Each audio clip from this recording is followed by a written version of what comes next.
हमरा बिगाड़ के अपना सवार के नया बसई संसार। हमरा बिगाड़ के अपना सवार के नया बसई संसार। एको बेर फोनवा करी ना गे सोनवा जिंदगी लागे तो बेकार। एको बेर फोनवा करी ना गे सोनवा याद आवे तो बार बार।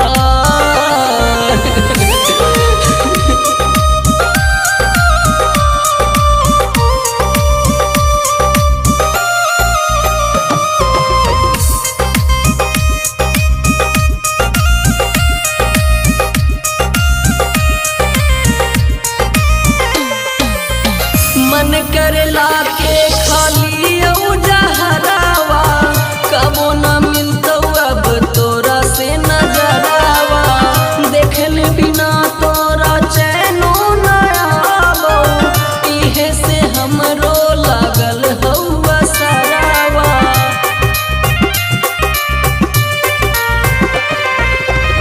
मन कर खाली औला के जहरावा कबो न से नजरावा। देखले बिना तोरा चैनो न आवे इहे से हमरो लागल हौवा सरावा। करके बहनवा माना के सजनवा वही ना एको बार। करके बहनवा माना के सजनवा वही ना एको बार। लगही भुलाइए गेलही हमरा मिललौ जब से परिवार।